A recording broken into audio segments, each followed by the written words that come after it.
It's that time again.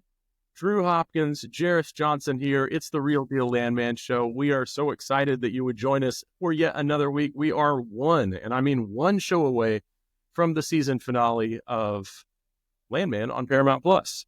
We're going to do things a little bit different today. First off, this is the first show of the new year. We've got Steve Smith with us this week. Jerris, Steve, Happy New Year to you guys. And Happy New Year. Yeah. Very, very glad to see you all. It's a cold day here in Oklahoma City. The high temperature has been 18 degrees the last 2 days. So this is a little different for Oklahoma for sure. How about where you guys are at right now? It's 30 and sunny, but we had some snow yesterday. It was a little chilly this morning, but all in all, not too bad. I'm in Lafayette, Louisiana. And it's 40. So what's cold for Lafayette for you guys? It's cold for a high, and the low is, I think, 28. Oh my God, okay. Yeah. Not bad. Well, kicking off that new year, did we get all the food and drink that we needed to start the new year off? Do we have any New Year's resolutions that we need to kick this cast off with? I mean, it's already January 8th. I didn't make a resolution yet. Honestly, it's probably too late in the year to even start. Maybe probably next year. You could maybe start for next year. We can write some stuff. More low. It's too far gone. Yeah. That's right. That's exactly right. Well, we had the New Year's resolution to change things up on the format just a little bit. And so we wanted to just go open right up with talking about the episode that we just saw. Jerris, do you know the name of this episode? We named it something a little bit different, but I think we've taken liberties with every one of these different names. So the official title of the episode was WolfCamp.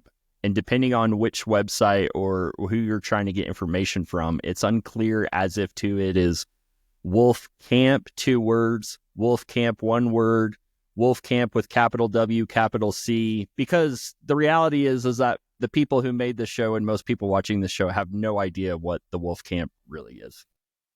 Right. Exactly right. Well, we kick off that show and there was so much that was going on. We've got the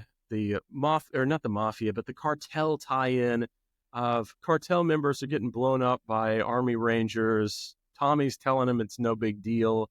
We're going through Angela's doing things with the old folks home again, as she tends to do, trying to, number one, get the elderly as intoxicated as possible. And now a new twist, trying to take them to an adult entertainment center. So good for her and good for everybody at Shady Acres. That's exciting for everybody, right? So Drew, you like picking out every week. You like picking out this is going to be the viral clip that everybody will share on LinkedIn. Right. What was this week's viral clip? That everybody's going to be sharing. Why did you love it so much? There's no question what it was. And I'll tell you, I'm 100% in the wrong on this because as I told Jerris whenever I was watching it, I did not like this, and everybody else did like this. Jerry Jones, owner of the Dallas Cowboys, making evidently the internet loved it, said it was an amazing cameo, said he cried on command, like he delivered this amazing acting performance. Let me tell you what I saw from my view. Okay, let's hear your rant. And Tommy goes in like this room where Monty has had like a heart attack, like a triple bypass or whatever. Like, what do we say? This is third heart attack or fourth? Third bypass. Yeah. Third bypass. And Tommy goes in there and the owner of the Dallas Cowboys is sitting in this man who has just had his third bypass, his recovery room. And he's just waxing poetically about family and leasing acres, and he looks like he has escaped from one of the other maybe floors of the hospital. And the thing that I was dying at the most was John Hamm. If you go back and look at that, he has the most confused look on his face. Like the first 2 or 3 times the camera cuts to him, and it was the best part of the series, hands down. I cannot just love this more. this is the viral moment of this show right now, and everyone needs to be talking about it. But I will say, I loved it because I thought it was so bad, and everything I read online was people were like, Jerry Jones is offering a master class in acting, and so what do I know?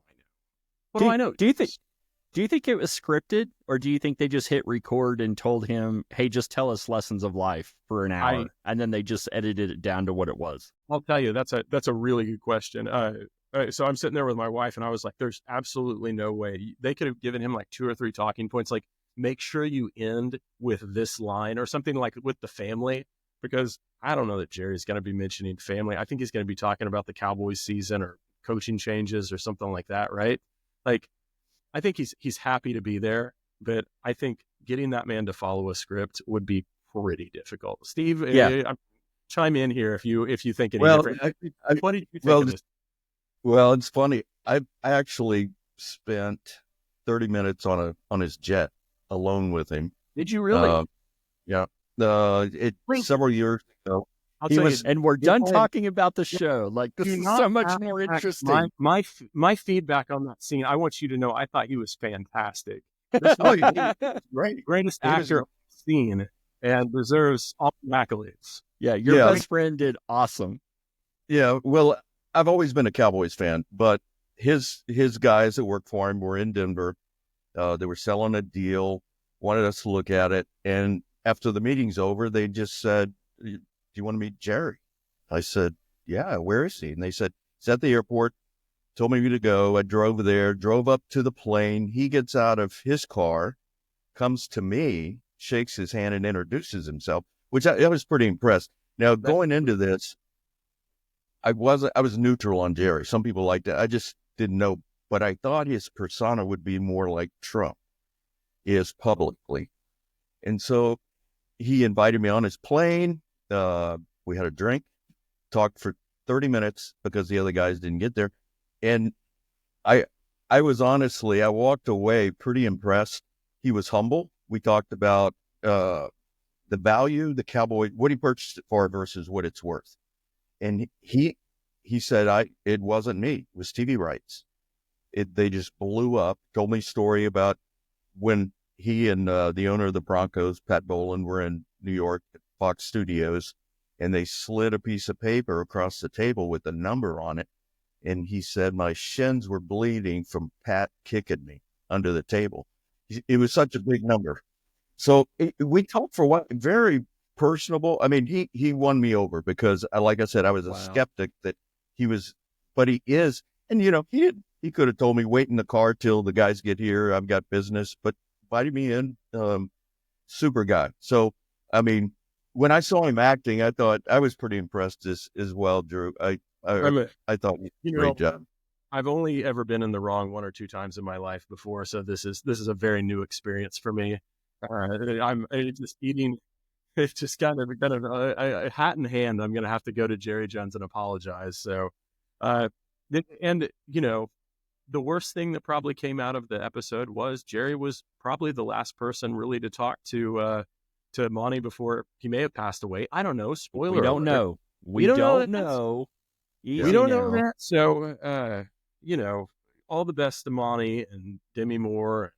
That may go with your theory of thinking that Demi might take over the company. I don't know. We're going to find out on the season finale. But the thing that I thought, honestly, about this episode that was most interesting to me was it was the first time I thought the title of Landman, I thought it made sense because remember we talked about Billy Bob's character, Tommy, being more of kind of that like drilling engineer, or like he was a kind of a man of production engineer, like all sorts of hats. A VP of operations. VP of operations. He did get the promotion. Congratulations to him. Air Defense Minister. I mean, would he fall under that too? Now that he's kind of helping operate neither here nor there. But at the very end of the show, we see Cooper, his son, actually taking on that landman role and going out and doing what I honestly thought would be hit within the show long before now. But I was glad that they waited this long to do it, of showing that first interaction of going out. And especially it's kind of cool, like seeing a young landman and he's going out. Number one, and you guys can explain this to me because I just couldn't understand, is Number one is, where is he getting the funding to do this? Like, is he bankrolled by yeah. anything? And number two, I thought his negotiation skills were absolutely fantastic. Whenever the landowner was like, I'm going to want 25 or 20%. And he was like, I'll tell you what, I'll meet you in the middle at 25 or whatever. You know, he hikes it up, and I was like, oh, okay, wait a minute.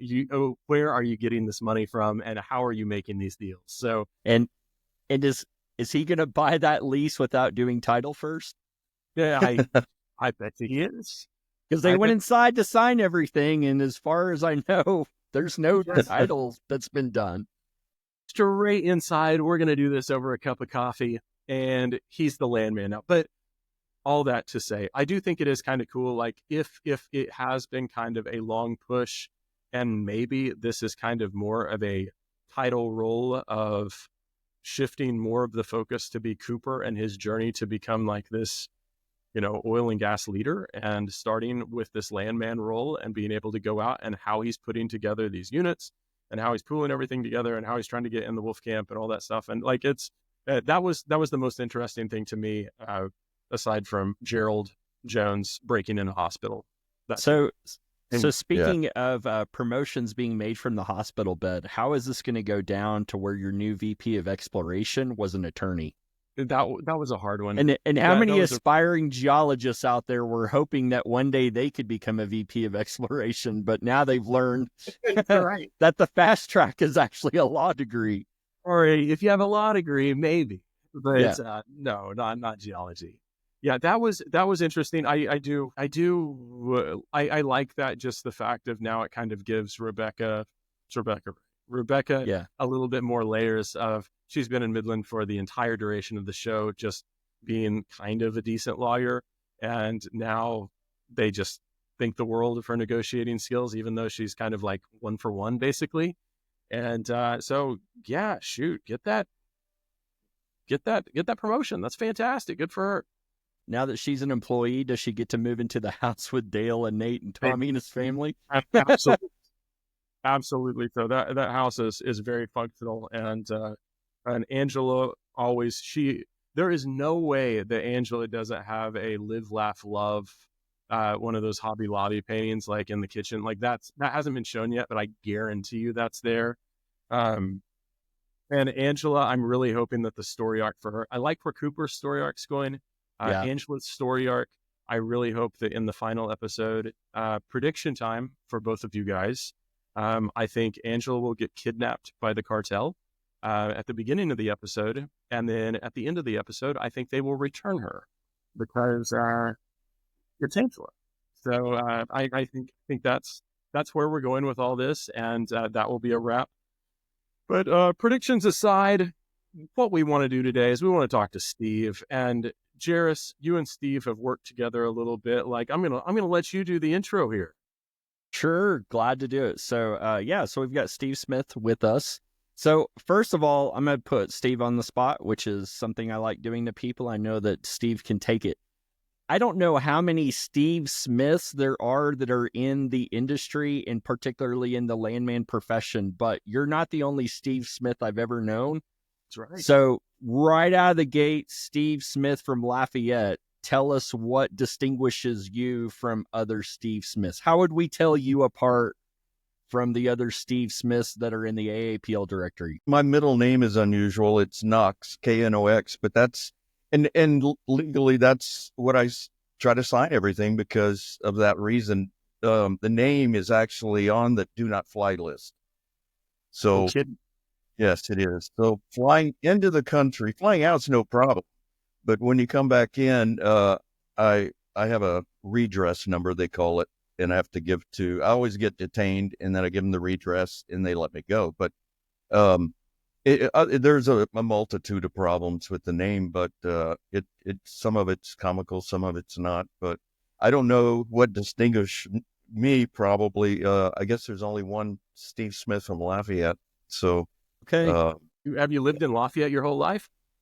I grew up here, went to college here, but out of college, there just wasn't work here. You know, oil was $10 a barrel in 1983. And so I moved to Denver and stayed busy. through the 80s. So moved around Denver, Farmington, New Mexico, where Jerris and I worked, and then Denver. So I moved around 4 or 5 times. From Lafayette, what was your major in college? PLM? Okay. And did you go there? Did you go to ULala? No, it was USL, University of Southwestern Louisiana. Yeah. And they had a PLM program? Yeah. Started in 81, maybe one. Some new trivia. So back in 81, what was the draw? Like what drew you to it? Did you see this industry kind of growing, or what was? Well, both of my parents have worked for oil companies, so there was an interest there for that. I love geology, but not enough to be one. So I don't have enough flannel shirts, so but yeah, it's worked out perfect. I think dealing with people is, the thing that a lot of us like, and the job is so diverse. You work with units, you work with surface, it's so varied on what you can do. And some people are fortunate to see it all, and some people, just do surface agreements or just do title or leasing.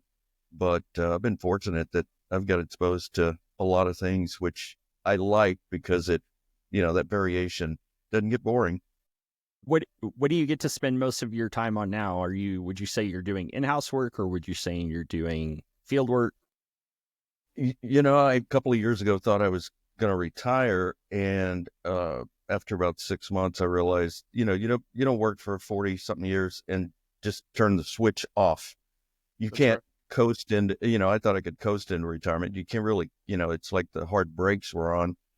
And somebody called me and just said, "Are you busy?" And I said, "No," and just started working and realized how much I liked it. I don't want to get to the point like we all have been where you're stressed, but the work for the last couple of years has been great. People are great. And I'm up front with them. I'll just tell them, I'm happy to work for you until you raise your voice.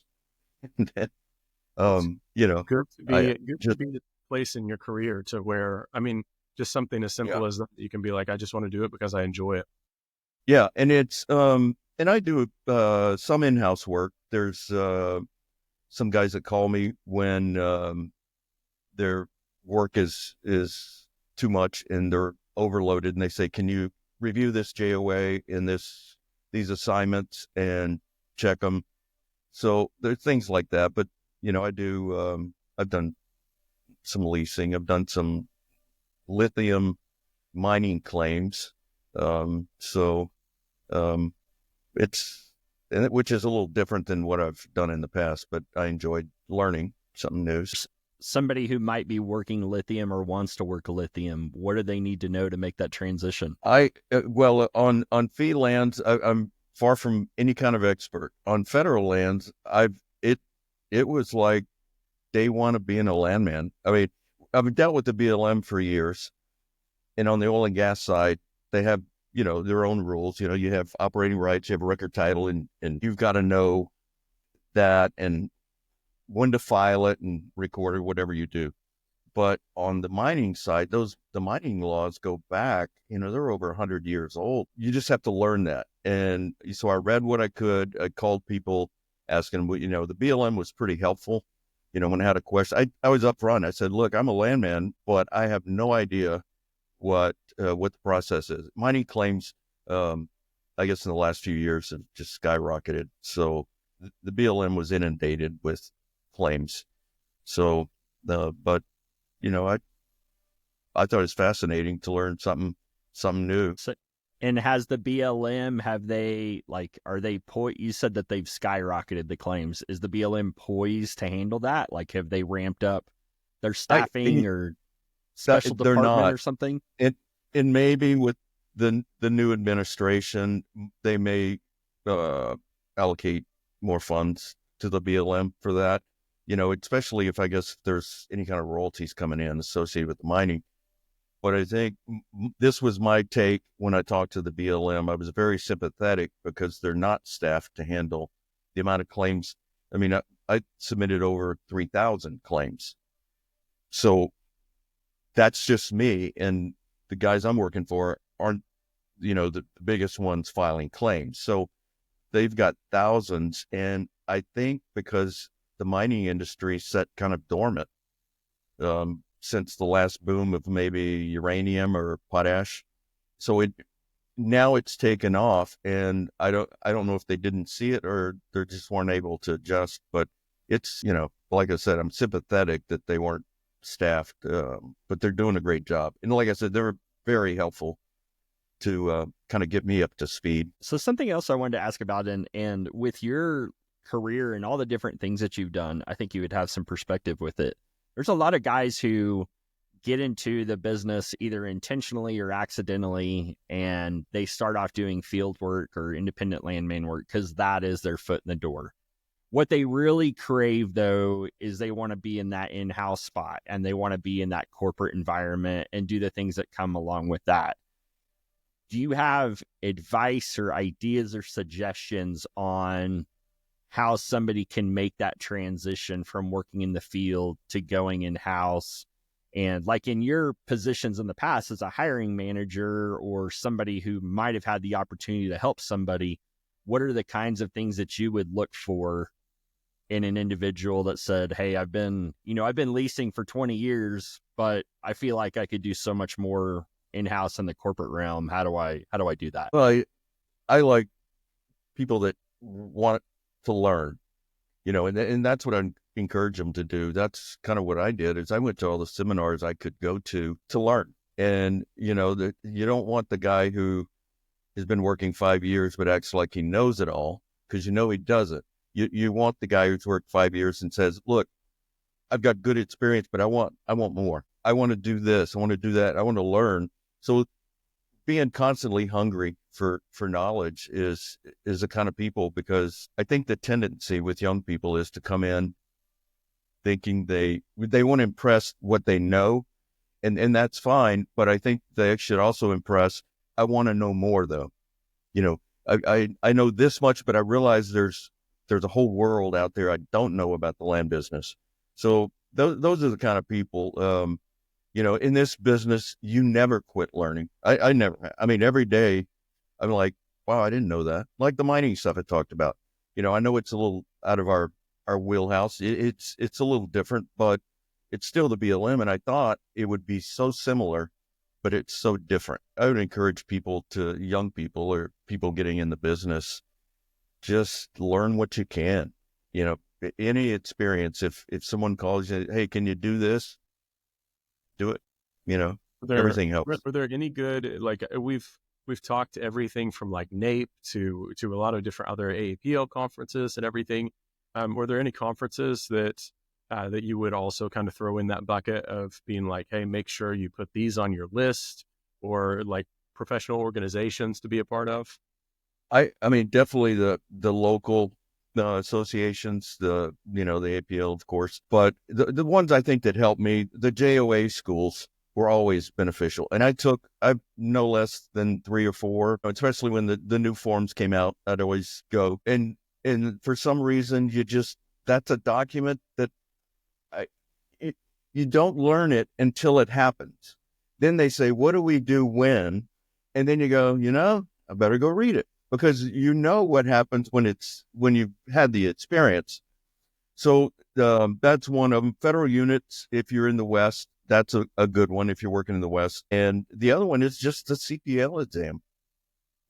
Even if you're not qualified to take it, or you don't want to take it, take that course. It's educational. It helps.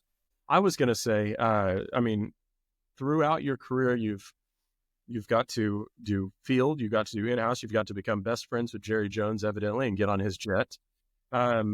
Was there any field experiences, or was there any in-house experiences that were just kind of pivotal parts of your career, or anything that we watch the Landman show and we see him, he's negotiating with the cartel. It's very, outworldly of the experiences that they have because they make it glamour, for Hollywood. Did you have any experiences that you look back on and you kind of chuckle, or that you're just like, oh my gosh, I can't believe that happened? Oh, most of them have been.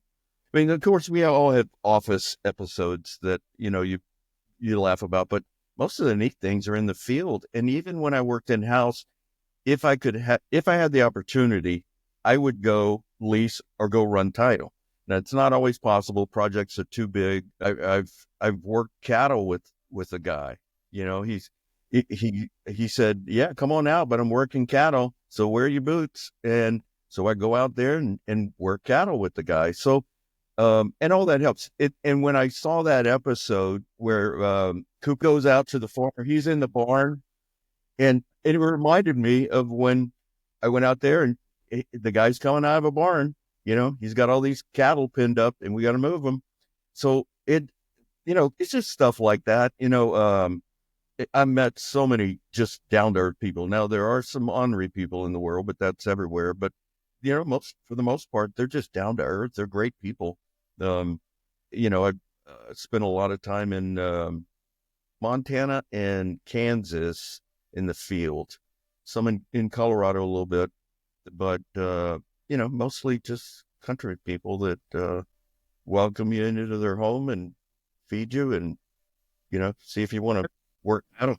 I think it's really interesting. I thought you were talking about you saw the Landman episode that we had done talking about Larry Coach, where he was going to sign a lease with someone, and that guy, what was he doing? He was running harvest. Isn't that right, Jerris? Yeah. And on a combine, and he said, well, I'll get up on one and we'll finish it quicker if it's two of us. That I like that we've only done 8 episodes of this, and we've had 2 different landmen experiences where they were like, yeah, I'll go out and I'll, run cattle, or I'll help with harvest. And I think that would be a very high percentage of the people in these fields that do have that personal relationship with the people that they're working with. And it's not just I'll do this because of me trying to seal a deal. It's me doing this because of the type of character that they are. And I think that speaks very highly. That's one thing. And I was in-house at the time.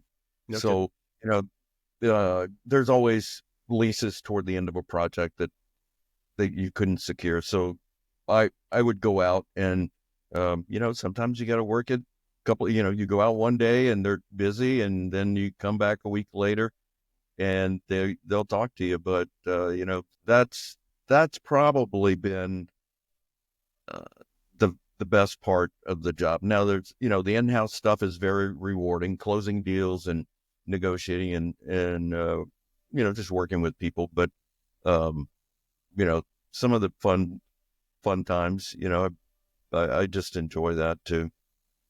What Steve is trying not to talk about, but does want to talk about, is that when we were working together, The Office, like the show The Office, was just coming out. And we would Steve had the very first video iPod I'd ever seen.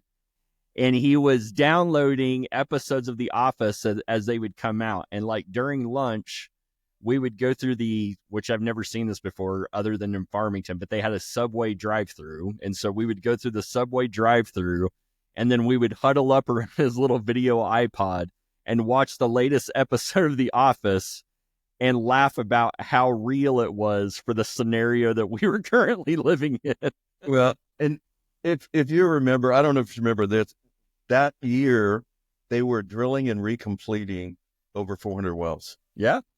Remember that? So we were working pretty hard and weekends and nights. So on the weekends, if we worked, we'd get pizza or Subway, and then we'd take a break and eat and watch. But, Jerris knows work doesn't, you have to get your work done, but that doesn't mean you can't have fun. And I've always, you spend in a lot of guys, more time at the office than you are with your family. And so do you want to be unhappy most of your life? So Jerris knows this about me. We had fun, and we got our job done. And that's what I always, impressed upon people is, you have one job and that's to get it done, but there's no reason you can't have fun. One of So, my favorite work memories was one of those Saturdays that we were there at the office. And it was a team effort. We were trying to crank out as many, whatever the TPS report acronym was at the time, but we were trying to get as many of those as we could done, because we had to feed the machine. There was 400 or 500 that was going to be drilled that year, and they needed our clearance from it. And we had like pizzas. I think do you we remember had the movie college we watched? football playing, and it was Napoleon fun. Dynamite. Oh yeah. Yeah, that's the first time I'd seen it. You had talked about it. I'm like, yeah, it can't be that funny. It was hilarious. I just love it. It was great. Yeah. Which do you like working more, fee lands or federal lands? Probably fee. Federal, because you're dealing with the BLM. But you have the whole going to a lease sale thing. That's in the old days. You actually physically went to a sale. Now it's online, I guess. But I think still fee is better because of the interaction with people. It's not always good. I mean, I had my problems with people, but like we all have. But like I said, most people are just great. Entertaining. You talk about going to those sales like in person, and then now everything's online, and we see such a shift now.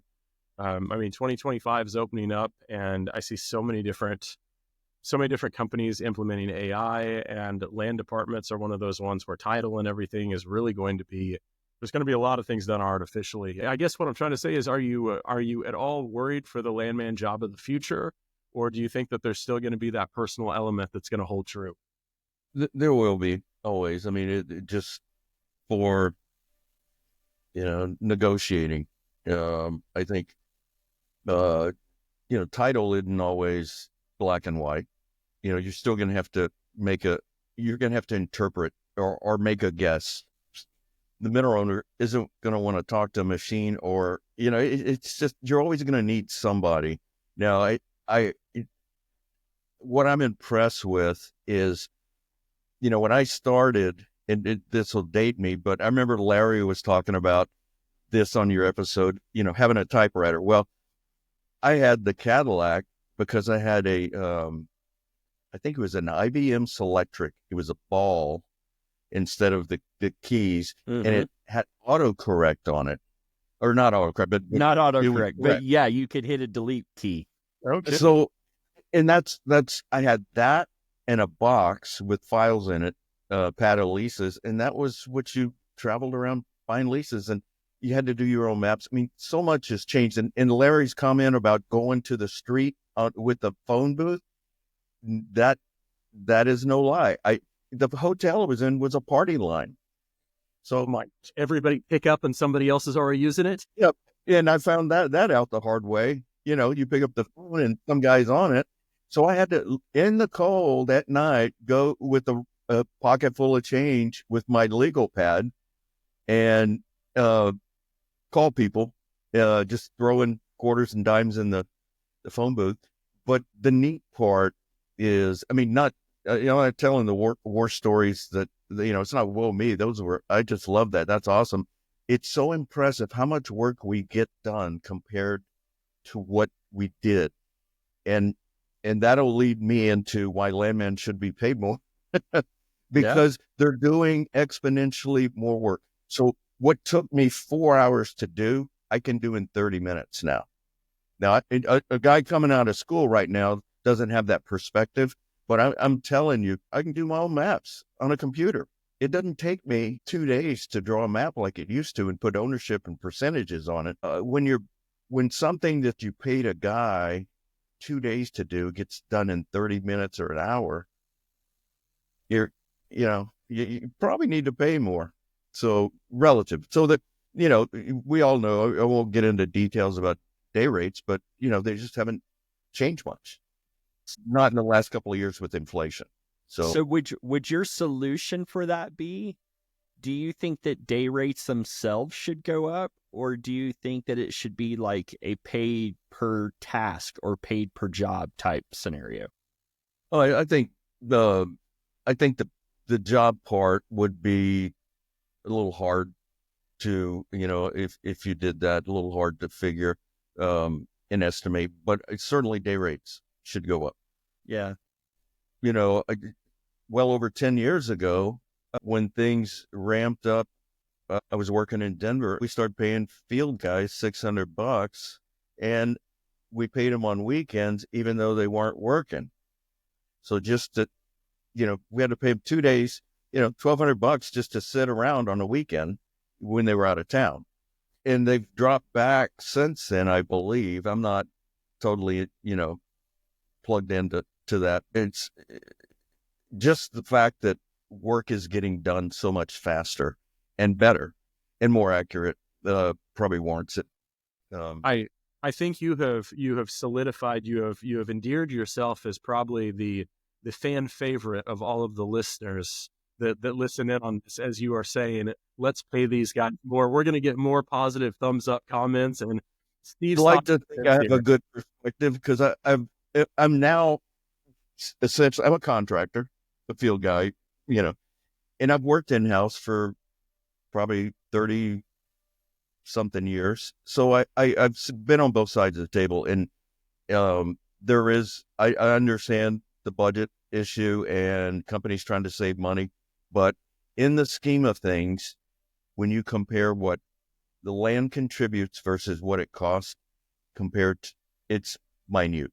So you give your guys a 30% raise, and it doesn't hit their financials like, 30% increase in rig costs, Right. So, and what I'm also worried about is long-term, people got into our business. They left being, smart people in other industries because it paid well. Well, if that doesn't move, there's nothing attracting people to this industry, and money's not the only factor, obviously, but, there's a lot of guys who jump in the business when they're 30 or 40, we've seen shortages of landmen. Do you have kids in the business? I do have one son, and the other one told me, hell no. I said, why? Because we move too much. So, yeah, I have a son who's in the business, and that was his choice. So, good for him. I've certainly enjoyed it. And I'll work till I can't. I don't. Some guys I know say, I'm quitting at 65. I'm quitting at 70. If I live to be 100, I'll still be working. That's very, it's all do something you love. You never work a day in your life. And yeah, I've heard people not in this industry, there's ups and downs, but as you said before, the people that you work with, the satisfaction you get out of the job, and you see, an industry that you absolutely believe in. That's wonderful. That's awesome. Yeah. Have you ever put somebody in prison? You had to ask that one, did you? Well, yeah. Notice I didn't. That was all Jerris, former coworker. I didn't ask you to tell this. I just asked a yes/no question. I'll just say, I'll put that in my book when I there you go. Chapter 12, right there. Yeah, it's a good story. In fact, the only way I'm telling anyone is if Taylor Sheridan shows up at my house, and I would tell him, I got an episode for you. So if you can somehow fit Angela in there and her making paella and taking people to the strip club, I think we've got a hit on our hands, Steve. No, leave that out. Leave that out. And on that note, I'm kind of glad, like you said, they waited to put the land.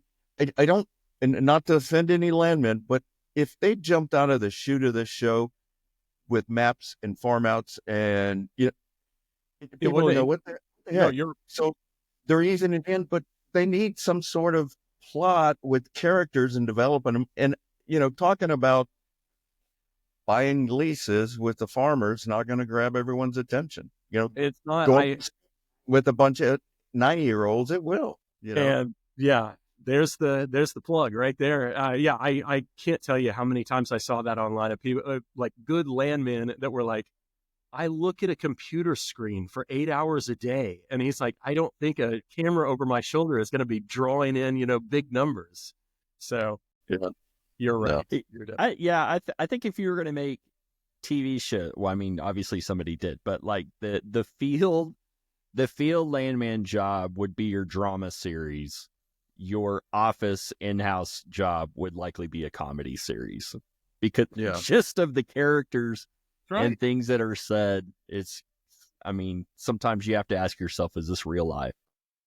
Yeah. I'm really hoping he gets to a courthouse eventually, Cooper or whoever. I mean, like you were saying, Jerris, who's running title on this? Yeah. It doesn't have to be a 30 minutes of the show, but something that shows that's part of what we do. I'm believing that they will more and more. Like just like the little pieces, just like you said, they're kind of doing a slow burn with this. If they're showing the more mundane parts of it, I almost guarantee that they will. They seem to be kind of fitting that in when it makes sense. And that's pretty cool to be able to show off the different areas and different things that people are dealing with. This one is one of those, I don't know, just coincidence stories that the small things in life sometimes are just funny. And I was leasing in Kansas, and this guy was a holdout. Very nice guy. We got along. He called me Smitty. He said, Smitty, I know I strung you out, but I'm going to go on vacation, and when I get back, I'll sign the lease. So I said, well, that works out because I'm going to be gone for a week too. So I fly to California, meet a couple of college buddies. I'm a couple of years out of college and single, and we're just going to, rent cars and, go to LA and have fun. Well, I'm at Universal Studios. I'm walking around and I hear, hey, Smitty. So this guy in the middle of Kansas, and I happened, without knowing, I didn't know where he was going here. We just happened to be going to Universal Studios on the same day at the same time. That's crazy. And, it's just one of those things. And at that moment, I knew he was going to sign the lease. And I think he just got a tickle out of it. Would have been even better if you pulled the lease out from your back pocket and had him sign it on the roller coaster or something, right? Yeah. I've been carrying this along at the Jaws yeah. exhibit. Yeah. I have one of those astronaut pins so that you can still sign it on the loop-de-loop. Waterproof leases. Yeah. So there's been stories like that are just entertaining. You meet people like that is just, you never expect. I've been happier with the connections of. For me, it was royalty owners that even after they were getting paid by the company, they would call me to see whenever maybe they were getting the checks. And even if they were just minutely small, and it was because I think they enjoyed, they were enjoying just having a conversation because who knows when they were having them otherwise. And, just living kind of out in the middle of nowhere. And even after I had switched jobs and maybe be on a vacation or something, I'd still see a number come up on my phone and I'd pick up and I would have absolutely no idea what their royalty payments was, but it was always good to check in and hear. So it was good connections. I haven't had many experiences like that, but it has been incredibly rewarding to be at a different job, doing something totally different and get a call from a past mineral owner, somebody who I dealt with and, would say, I don't work there anymore. And they're like, oh, I know. I just miss talking to you. I just want to see what was up. And, those are cool. That's a cool feeling. Those are cool moments when you were able to establish relationships, not only just for the credibility of the company you're representing, but for, your own individual persona as well. It feels good. It does. Experiences that make life, boys. That's what it is. Can't ever take any of those for granted. No. And that's, the good part about having field experience. I needed it because in-house, it really benefits you. I mean, you understand their problems. You understand the time frame it takes when they tell you, look, I can't get the title done because And you go, yeah, I've done that. Okay. Yeah. So instead of saying, I don't care what it takes, you get it done. Well, at that point, it's just physically or humanly impossible. But just the people you meet, even the ornery ones are entertaining to me. They still, I left with a smile on my face and friends with them. But some guys, they just like doing that. They like being ornery and mean. There was a guy, I mean, I was brand new. I think it was when I was doing field work when I was still in college. And I went out once to do a right-of-way agreement deal with a guy. And when I was out there on his property, I mean, I came from a blue-collar background, so I knew how to walk the walk and talk the talk a little bit. And as I was out there, he was, he started calling me his partner. Hey, partner, this, partner, that. And so we got the right-of-way agreement signed, and I paid him and everything. And several weeks later, he calls me, and he is just in an uproar. And he said, hey, did you know they were going to put 2 lines in this? That's not what we agreed. I thought this was just going to be for 1 line and 1 agreement, and they're putting 2 lines in. I said, I'm sorry, I didn't know anything about that, and he was fired off, was really fired up, got it all vented out of his system. He's like, well, you're still my partner, and hung up.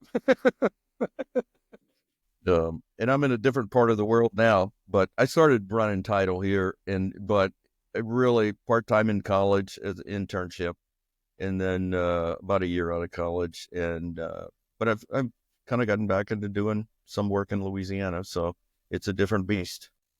Any parting words of wisdom?